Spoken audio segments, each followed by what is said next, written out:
ভারতে উদার অর্থনীতির রূপকার দুইবারের ইউপিএ প্রধানমন্ত্রী ডক্টর মনমোহন সিং এর মৃত্যুতে আজ ষষ্ঠ দিন।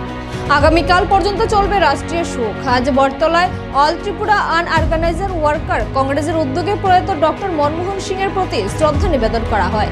আধুনিক ভারতের অর্থনৈতিক কর্মকাণ্ডের রূপকার ডক্টর মনমোহন সিং এর প্রতিকৃতিতে পুষ্পার্ঘ্য অর্পণ করে শ্রদ্ধা নিবেদন করেন সংগঠনের চেয়ারম্যান শান্তনু পাল, সদর জেলা কংগ্রেস সভাপতি তন্ময় রায় সহ অন্যান্যরা। সংগঠনের পক্ষ থেকে শান্তনু পাল জানান, প্রধানমন্ত্রী মনমোহন সিং এর প্রয়াণে তারা আজ অভিভাবকহীন, শোকাহত, ব্যথিত। তারা মনমোহন সিং এর মতো নেতাকে পেয়ে গর্বিত ছিলেন। আজকে আমাদের প্রাক্তন প্রধানমন্ত্রী স্বর্গীয় ডক্টর মনমোহন সিংয়ের প্রয়াণ দিবসে আজকে আমরা বটতলা বাজারের সামনে আমরা শ্রদ্ধাঞ্জলি জ্ঞাপন করছি এবং মনমোহন সিং আমাদের হারিয়ে যাওয়া মানে আমরা অভিভাবকহীন।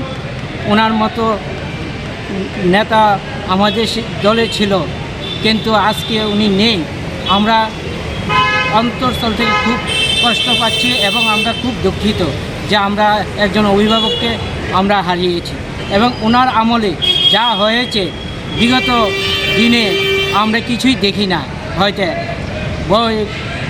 উদয়পুর পালাটানাতে যে হয়েছে, প্রজেক্ট হয়েছে, সে প্রজেক্ট আমাদের মনমোহন সিংয়ে করে গেছে। আজকে যে উড়ান ব্রিজ সেই মনমোহন সিংয়ের আমলে হয়েছে।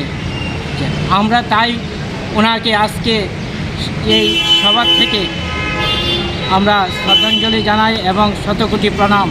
ওনাকে আমাদের দলে পেয়ে আমরা খুব গর্বিত ছিলাম। কার উদ্যোগে করা হয়েছে? অল ত্রিপুরা আনঅর্গানাইজ ওয়ার্কার কংগ্রেসের পক্ষ থেকে আমরা আজকের এই শ্রদ্ধাঞ্জলি দিয়েছি। আমার নাম শান্তনু পাল। সংগঠনের কি? আমি সংগঠনের চেয়ারম্যান। Thank you.